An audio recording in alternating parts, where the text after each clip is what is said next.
बिस्मिल्लाहिर्रहमानिर्रहीम। अस्सलामुअलैकुम dear students, I am दसर Ali Sharif. Students, chemistry second year और हम इनऑर्गेनिक पोर्शन को स्टडी कर रहे हैं, जिसमें हमने चैप्टर नंबर 1 को स्टडी कर लिया। स्टूडेंट, चैप्टर नंबर 1 में हमने इनऑर्गेनिक केमिस्ट्री की कुछ बेसिक स्टडी की। मसलन हमने पीरियोडिक टेबल को डिस्कस किया और पीरियोडिक प्रॉपर्टीज को डिस्कस किया। स्टूडेंट, आज से हम further chapter number 2 and so on start करेंगे और स्टूडेंट हम इनऑर्गेनिक केमिस्ट्री के रिस्पेक्टिव से हम इसमें डिस्कस करेंगे एस ब्लॉक, पी ब्लॉक और डी ब्लॉक एलिमेंट्स को। स्टूडेंट, आज जो हम चैप्टर स्टार्ट करने जा रहे हैं chapter number 2 that is related with S block elements. इसमें हम एस ब्लॉक एलिमेंट्स को डिटेल से डिस्कस करेंगे। तो आइए स्टार्ट करते हैं आज का टॉपिक।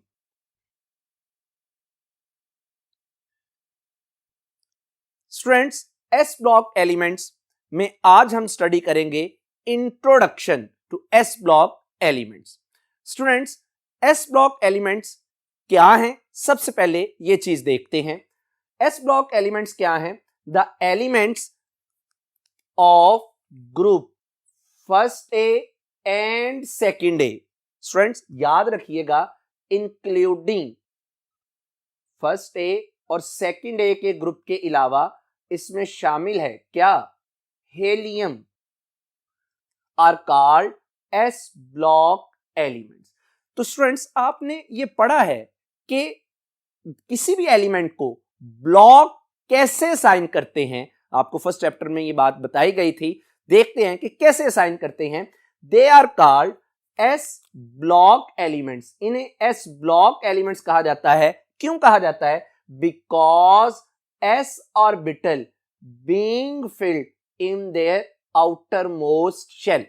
तो स्टूडेंट, एस ब्लॉक एलिमेंट्स को इस वजह से एस ब्लॉक कहा जाता है, एस ब्लॉक एलिमेंट्स कहा जाता है, क्योंकि इनमें जो वैलेंस ऑर्बिटल है that is under the process of filling. यानी इन एलिमेंट्स में जो वैलेंस इलेक्ट्रॉन ऐड होता है वो एस ऑर्बिटल में ऐड होता है। फॉर एग्जाम्पल स्टूडेंट्स, मैं आपसे कहता हूं कि मेरे पास है lithium that belongs to S block element.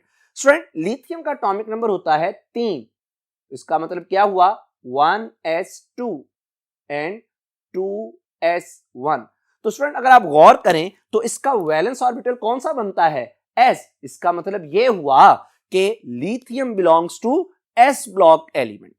Student, आपके सामने ये मॉडर्न पीरियोडिक टेबल है और आप देख सकते हैं कि मॉडर्न पीरियोडिक टेबल में एस ब्लॉक एलिमेंट्स के एलिमेंट्स कौन कौन से हैं। तो आपको पता चलेगा कि इसमें first A group, second A group और इसमें helium from noble gases included है। There are total 14 elements which belong to S block of the periodic table.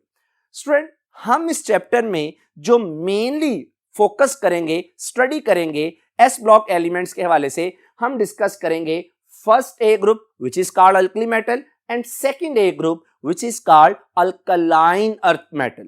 Student, अब यहां पे मैं आपको एक और बात बताता चलूं कि हमने इस चैप्टर में दो चीजों को डिस्कस करना है, first A second A, alkali metal और अल्कलाइन अर्थ मेटल। और आपको इस बात का बड़े अच्छे तरीके से पता है कि जो फर्स्ट ए ग्रुप की अल्कली मेटल्स हैं इनमें हाइड्रोजन शामिल नहीं। यानी जब आप फर्स्ट ए ग्रुप की मेटल्स की बात करते हैं तो एक्सेप्ट हाइड्रोजन यानी लिथियम, सोडियम, पोटासियम, रोबेडियम, सीजियम और फ्रांसियम शामिल है। हाइड्रोजन को इसमें इंक्लूड नहीं किया जाता। स्टूडेंट्स, आज के इस लेक्चर में मैंने आपको डिफाइन कर दिया एस ब्लॉक को, फिर हम पढ़ेंगे क्या इस चैप्टर में।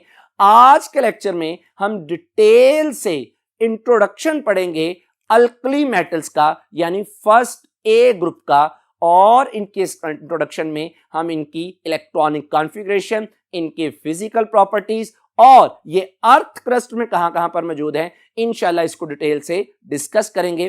तो आइए स्टार्ट करते हैं मजीद अल्कली मेटल्स के बारे में। स्टूडेंट, सबसे पहली तो बात यह है कि why we use the term alkali metals, यानी आपने इन्हें अल्कली का नाम क्यों दिया। स्टूडेंट, वजह इसकी ये है, सबसे पहले देखते हैं कि अल्कली जो वर्ड है इसका ओरिजिन क्या है। The name alkali came from Arabic. Arabic word है, दो वर्ड्स का कॉम्बिनेशन है। एक है स्टूडेंट अल, जिसका मतलब होता है प्लांट्स, और स्टूडेंट दूसरा है किस, जिसका मतलब होता है एशिस। तो अगर मैं इनको कंबाइन करूं, एशिस का मतलब स्टूडेंट होता है राख, तो स्टूडेंट्स अगर मैं इन दोनों को कंबाइन करूं तो अल्कली का लफ्जी मतलब क्या बनेगा कि प्लांट्स की राख, यानी जब आप प्लांट्स को जला देते हैं तो जो पीछे मटेरियल बचता है that is called ash. Student अब ये नाम किस तरह बना, ये नाम इस तरह से बना, द अरब्स यूज्ड, अरब के जो लोग थे, use this term for these metal, they found, उन्होंने इस वजह से यूज की क्योंकि उन्हें पता चला दैट एशेस ऑफ प्लांट्स, यानी प्लांट्स की राख जब आप उन्हें जला देते हैं, मेनली कंपोज्ड ऑफ, दो चीजों से कंपोज्ड होती है, और वो दो चीजें कौन कौन सी हैं, एक पोटासियम और दूसरा एक सोडियम स्टूडेंट्स, और दूसरा क्या है, पोटासियम। और स्टूडेंट मैं आपको एक और यहां पे इंटरेस्टिंग बात बताता चलूं कि इन दो लाइनों का मतलब तो ये था कि उन्होंने अल्कली को एशिस के नाम से मंसूब किया, इस वजह से कि जब उन्होंने प्लांट्स को जलाया तो प्लांट्स के जलाने के बाद जो ऐश हासिल हुई, उन ऐश में सोडियम और पोटासियम मौजूद था। और मैं आपको यह बताना चाह रहा हूं कि वो सोडियम और पोटासियम भला किसकी शक्ल में मौजूद था, इन the form of their carbonates, यानी सोडियम कार्बोनेट और पोटासियम कार्बोनेट्स की शक्ल। तो इस तरह से इसका नाम पड़ा अल्कली मेटल्स। स्टूडेंट्स अगर आप जब अल्कली मेटल्स की बात करते हैं तो अल्कली मेटल में हमारे पास 6 मेंबर्स हैं। स्टूडेंट्स वो मेंबर कौन कौन से हैं, इनमें सबसे पहले है लिथियम, मैंने आपके सामने अल्कली मेटल के नाम बता रहा हूं और साथ में इनकी सिंबल को मेंशन कर रहा हूं, लिथियम जिसकी सिंबल है Li, इसी तरह सोडियम Na, इसी तरह पोटासियम K, इसी तरह रुबिडियम है, सीजियम है और फ्रांसियम है। स्टूडेंट आप देख सकते हैं मैंने आपको इनकी फिजिकल अपीयरेंस भी साथ ही नोट करवा दी, और स्टूडेंट आप अंदाजा कर सकते हैं कि जितने भी अल्कली मेटल्स हैं they are all shiny, they all have lustrious surface, और students they all are soft. Students अब मैंने आपसे ये बात जो करना चाह रहा हूं कि जो अल्कली मेटल्स हैं, alkali metals are highly reactive metals, alkali metals बहुत ज्यादा रिएक्टिव मेटल्स हैं स्टूडेंट्स।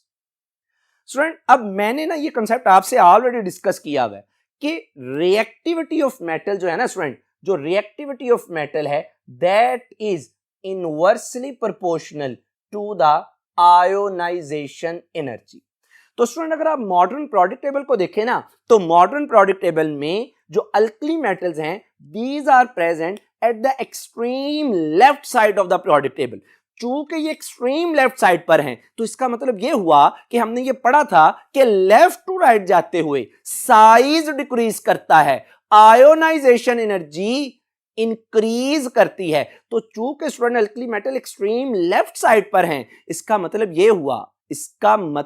ये हुआ कि इनका साइज अपने अपने पीरियड में सबसे बड़ा है और इनकी आयोनाइजेशन एनर्जी सबसे कम है, जिसकी वजह से इनकी रिएक्टिविटी क्या होती है, सबसे ज्यादा।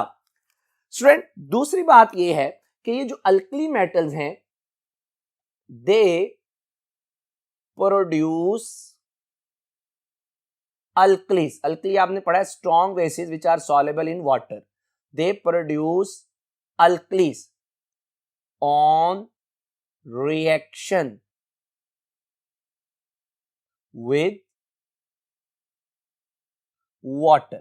जब ये पानी के साथ क्या करती हैं, रिएक्ट करती हैं, तो ये अल्कलीस प्रोड्यूस करती हैं। फॉर एग्जांपल स्टूडेंट जब आप क्या करते हैं, सोडियम का रिएक्शन करवाते हैं वाटर के साथ, तो यहां से प्रोड्यूस होता है सोडियम हाइड्रोक्साइड, जिसे आप कास्टिक सोडा भी बोलते हैं, और साथ में H2, and this sodium hydroxide is alkali, very strong base.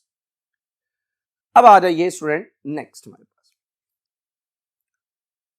Ji students, next है electronic configuration of alkali metals. Students, electronic configuration से मुराद है arrangement of electrons within shell, sub shells और ऑर्बिटल्स।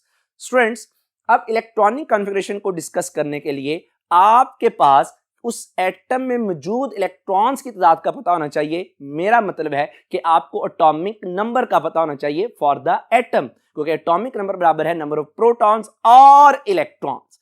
तो स्टूडेंट, मैंने आपके सामने ये एक टेबल बनाया। इस टेबल में सबसे पहले मैंने अल्कली मेटल्स लिखी हैं। पहले कॉलम में अल्कली मेटल्स हैं lithium, sodium, potassium, rubidium, caesium और फ्रांसियम। स्टूडेंट, दूसरे कॉलम में इन अल्कली मेटल्स की मैंने आपके सामने रख दी हैं सिंबल्स, जैसा कि मैंने अभी आपके साथ डिस्कस किया। स्टूडेंट, तीसरे कॉलम में मैंने अल्कली मेटल्स की आपके सामने रख दी है एटॉमिक नंबर। जैसे लिथियम का एटॉमिक नंबर है 3, सोडियम का एटॉमिक नंबर है 11, इसी तरह पोटासियम का एटॉमिक नंबर है 19, इसी तरह रुबिडियम का एटॉमिक नंबर है 37, इसी तरह सीजियम का एटॉमिक नंबर है 55 और फ्रांसियम का एटॉमिक नंबर है 87।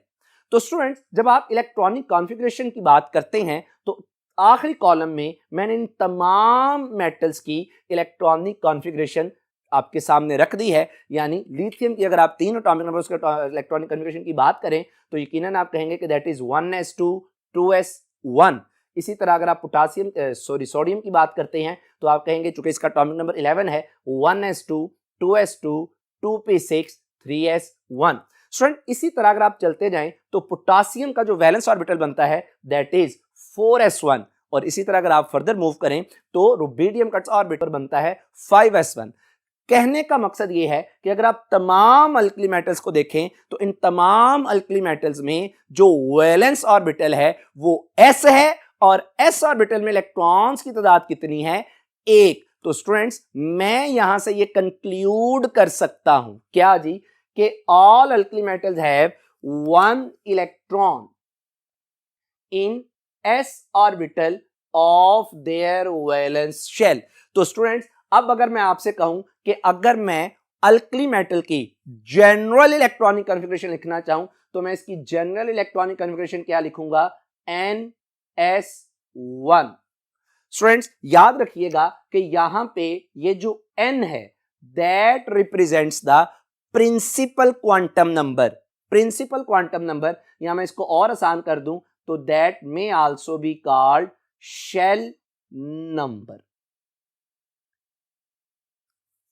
स्टूडेंट्स, यहां पे ना अगर आप दोबारा इनकी इलेक्ट्रॉनिक कॉन्फ़िगरेशन को देखें तो मैं आपको एक बात करना चाह रहा हूं, और वो बात क्या है कि जैसे ही आप एक एलिमेंट से दूसरे एलिमेंट पर शिफ्ट होते हैं, जैसे आप लिथियम से सोडियम पर जाते हैं तो लिथियम सेकंड पीरियड में मौजूद है, इसमें शेल की तादाद कितनी है? 2। इससे आगे सोडियम है, सोडियम तीसरे पीरियड में मौजूद है, इसमें शेल की तादाद कितनी है? 3। तो स्टूडेंट, बात यह करना चाह रहा हूं कि जैसे ही आप एक एलिमेंट से नेक्स्ट एलिमेंट पर जाते हैं, किसी भी ग्रुप में, सेम ग्रुप में एक एलिमेंट से नेक्स्ट ग्रुप में जाते हैं, नेक्स्ट एलिमेंट पर जाते हैं, तो उसका पीरियड नंबर 1 इंक्रीज करता है। और जब पीरियड नंबर इंक्रीज करता है तो जितना पीरियड नंबर होता है उतने ही उस एलिमेंट में क्या होते हैं? Shells. For example, lithium belongs to second period, तो लिथियम का एटॉमिक नंबर 3 है। अगर मैं शेल की बात करूं KLMN, तो इसमें टोटल कितने शेल्स हैं? 2। और लिथियम बिलोंग भी किसे करता है? सेकेंड पीरियड से। अगर मैं लिथियम से सोडियम पर जाता हूं स्टूडेंट्स, तो सोडियम का एटॉमिक नंबर है 11, इसका मतलब है पहले शेल में 2, दूसरे में 8, तीसरे में 1, यानी इसमें कितने शेल्स हुए? 3। और ये बिलोंग भी किस पीरियड से करता है? थर्ड पीरियड से बिलोंग करता है। तो मैं आपके लिए एक सिंपल सा अगर शॉर्टकट लिखने की कोशिश करूं ना, तो मैं ऐसे लिख सकता हूं कि नंबर ऑफ पीरियड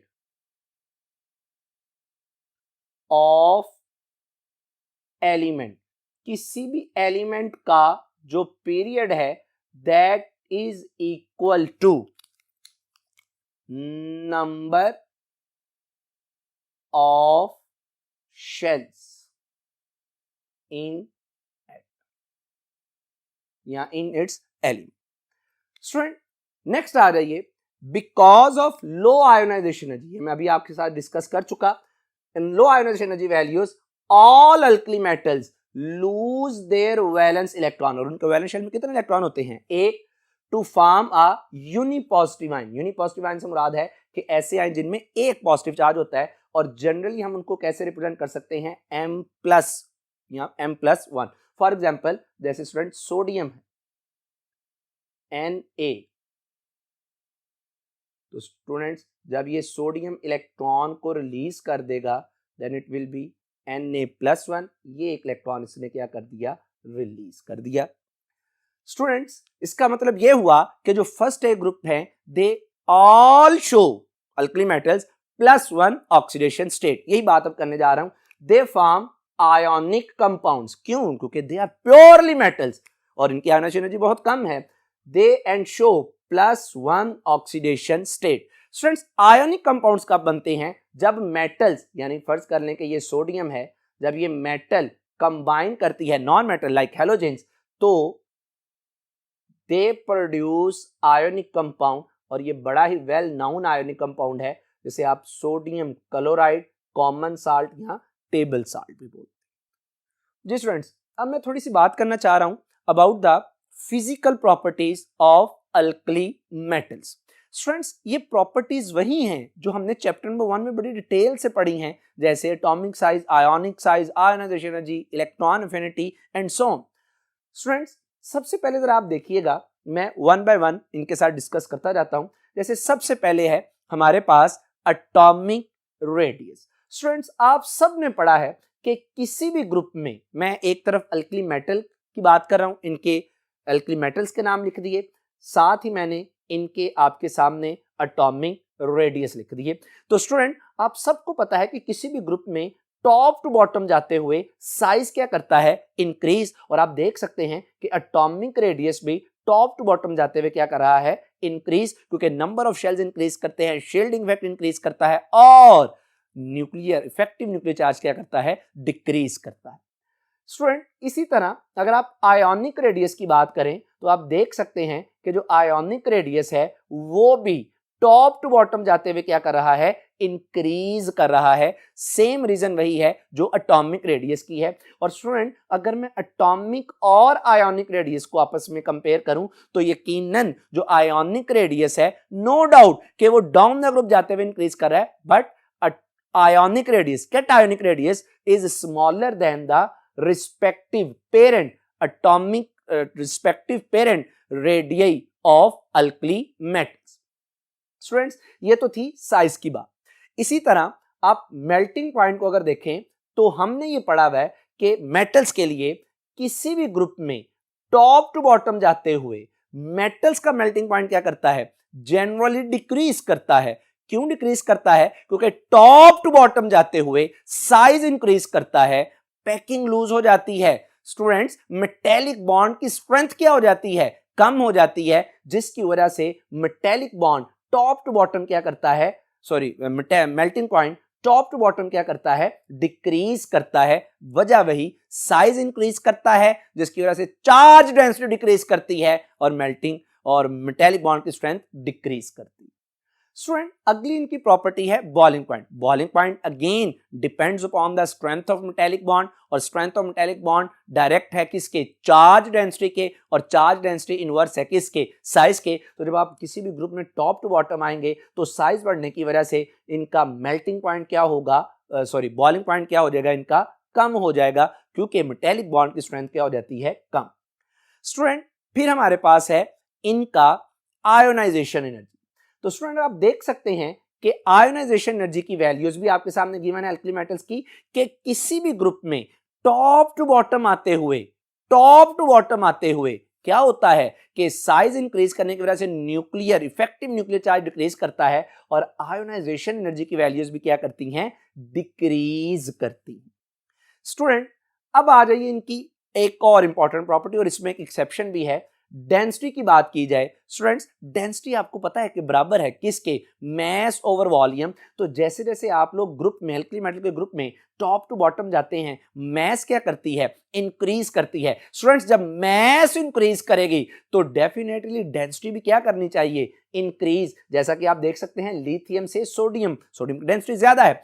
अब सोडियम से पोटासियम का मैस ज्यादा है, 39 ग्राम्स पर मोल है और सोडियम का 23। तो स्टूडेंट इसका मतलब यह हुआ कि अगर पोटासियम की मैस सोडियम से ज्यादा है तो फिर पोटासियम की डेंसिटी ज्यादा होनी चाहिए और सोडियम की कम, लेकिन रियलिटी में आप देख सकते हैं कि सोडियम की डेंसिटी ज्यादा है और पोटासियम की कम। स्टूडेंट इसकी वजह यह है कि जो increase in atomic volume of potassium is more pronounced as compared to the increase in atomic mass। यानी मैंने ये कहा कि नो डाउट कि पोटासियम की मास ज्यादा होने की वजह से डेंसिटी ज्यादा होनी चाहिए, लेकिन पोटासियम के केस में जो वॉल्यूम है उसमें जो इजाफा है वो मास के इजाफा होने की निस्बत क्या होता है, कम।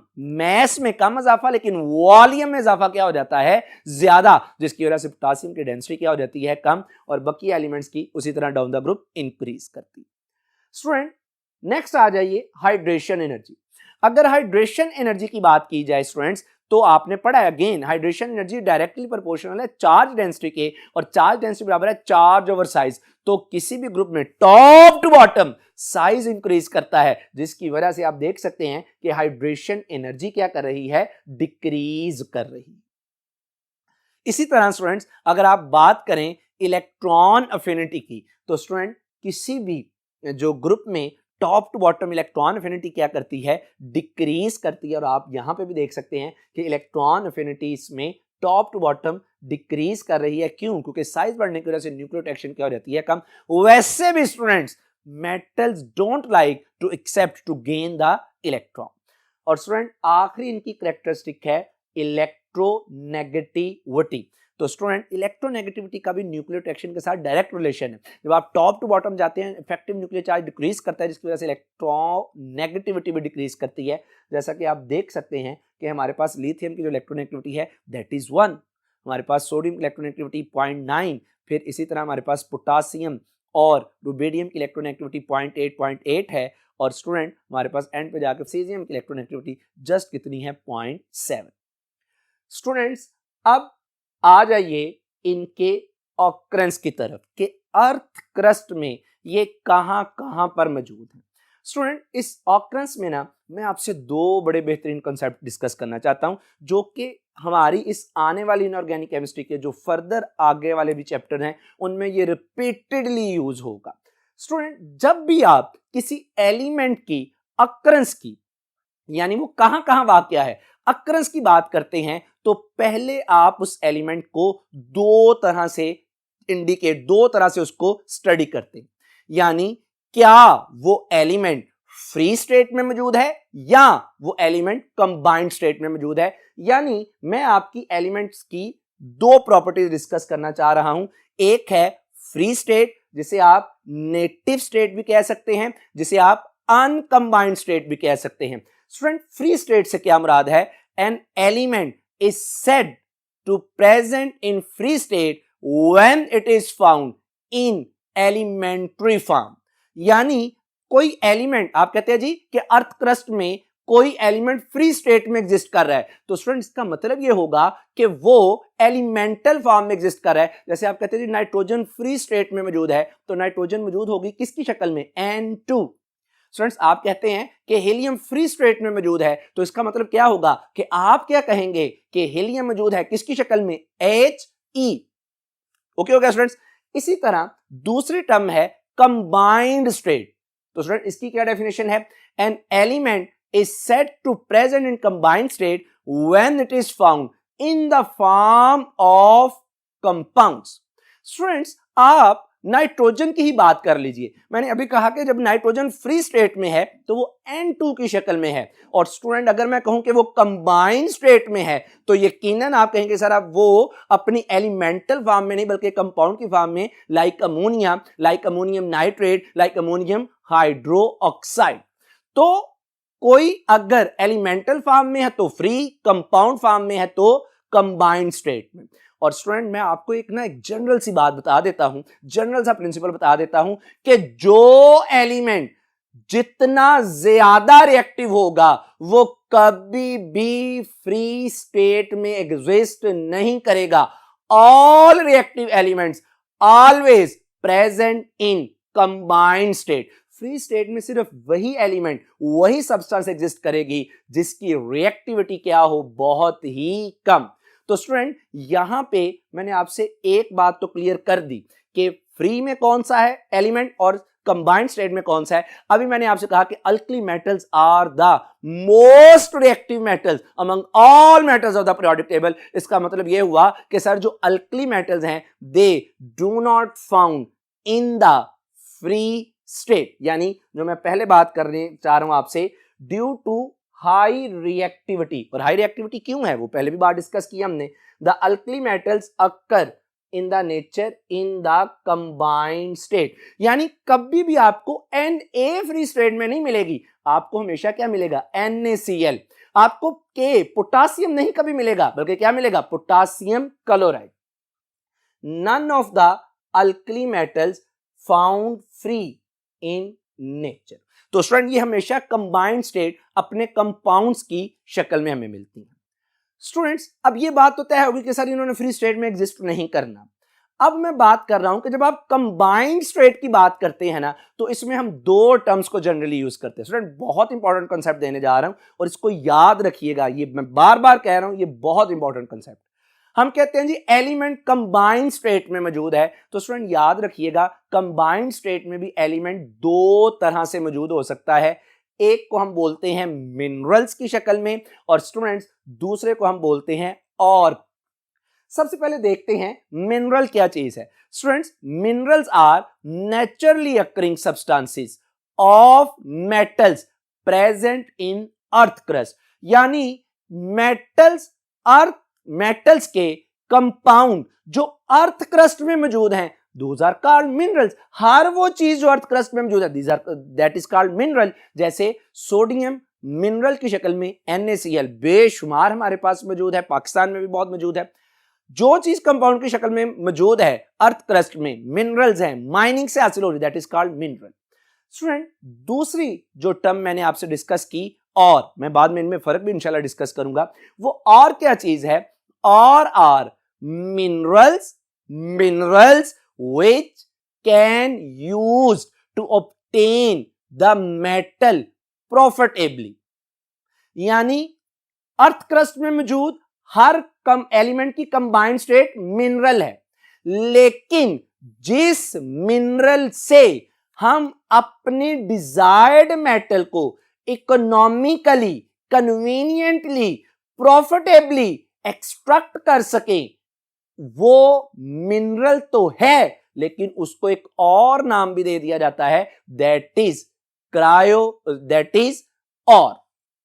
तो स्टूडेंट मैं यहां पे एक और बात करने लगा हूं कि all minerals are not ores but all ores are minerals, यानी वो कंबाइंड स्टेट जिसमें आपके डिजायर्ड एलिमेंट को आप प्रॉफिटेबली एक्सट्रैक्ट कर लें, उसे मिनरल भी कहेंगे और भी कहेंगे। लेकिन वो एलिमेंट जिसमें आप अपने डिजायर्ड मेटल को एक्सट्रैक्ट निकाल ना सके प्रॉफिटेबली, आप उसे और नहीं कहेंगे, बल्कि आप उसको सिंपली क्या कहेंगे, मिनरल्स कहेंगे। तो स्टूडेंट्स उम्मीद है कि आपको ये कॉन्सेप्ट क्लियर हुआ होगा। तो अब हमने जो डिस्कस करना है अल्कली मेटल्स की ऑकरेंस में, वो डेफिनेटली ये जो ऑकरेंस है ये हमेशा कंबाइंड स्टेट में होगी। अब मैं इंडिविजुअली आपसे डिस्कस करूंगा कि कौन सी अल्कली मेटल किस स्टेट में, किस यानी कंपाउंड में, कंबाइंड हालत में एग्जिस्ट करती है। तो स्टूडेंट अल्कली मेटल्स में सबसे पहले है हमारे पास lithium deposits usually in the form of complex minerals are widely scattered, फैले होना, मुंतशिर होना over the earth, यानी अर्थ क्रस्ट में ये अपने मिनरल्स की शक्ल में बहुत ज्यादा स्कैटर्ड है। स्टूडेंट मैं आपको एक और बात बताऊं कि ये जो लिथियम है ना, दैट इज द 35th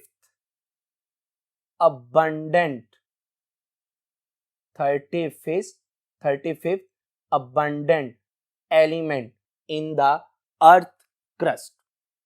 और स्टूडेंट ये जो लिथियम है ना, that is mainly found in the form of एल्यूमिनोसिलिकेट्स, यानी ये सिलिकेट्स की शक्ल में एग्जिस्ट करता है। जैसे लिथियम की एक बड़ी इंपॉर्टेंट मिनरल है स्पोडोमीन, और स्टूडेंट्स स्पोडोमीन का फार्मूला भी आपके सामने है। तो ये डोमिनेंटली अपने स्पोडोमीन की शक्ल में एग्जिस्ट करता है, और इसमें ये सिलिकेट ग्रुप के साथ यानी SiO3 के साथ भी क्या है, अटैच। और मैंने आपको इसकी थोड़ी सी फिजिकल अपीयरेंस भी दिखाने की कोशिश की।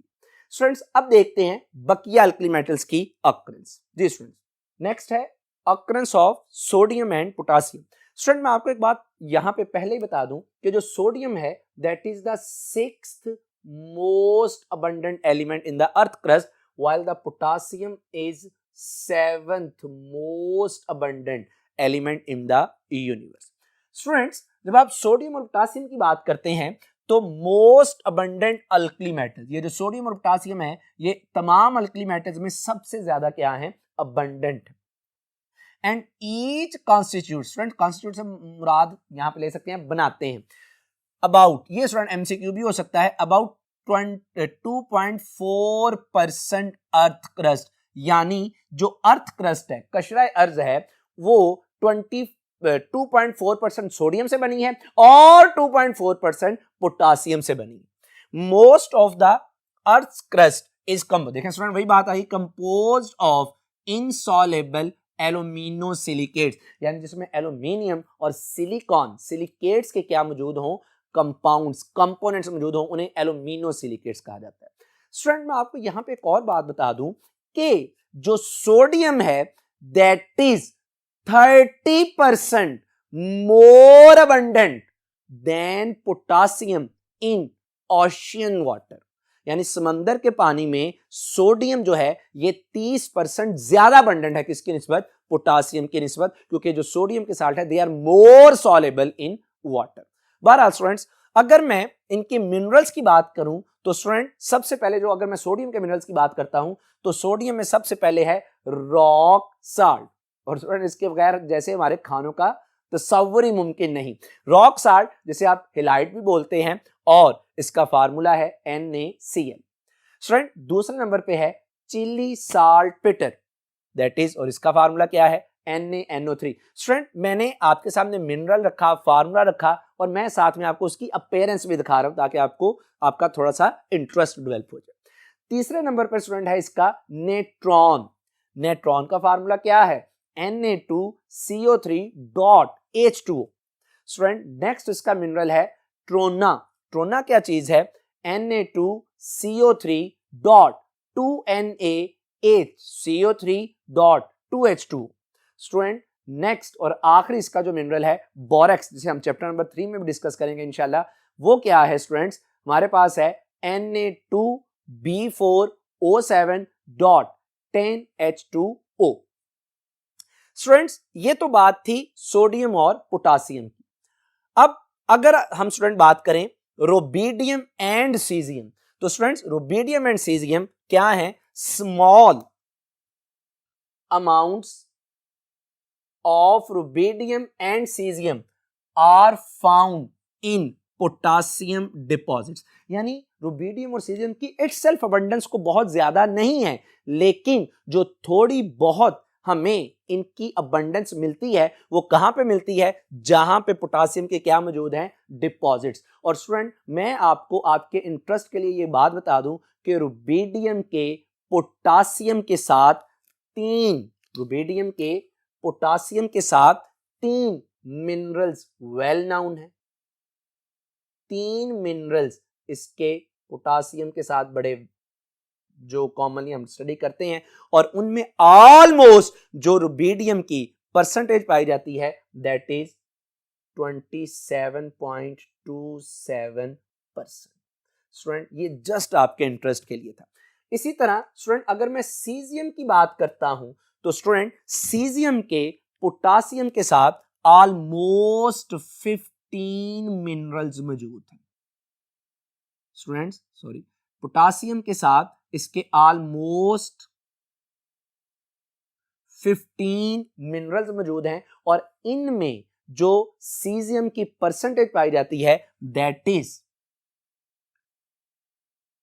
20.27% इनमें मौजूद होती।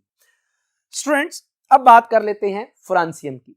Francium not found in nature, francium nature में मौजूद ही नहीं।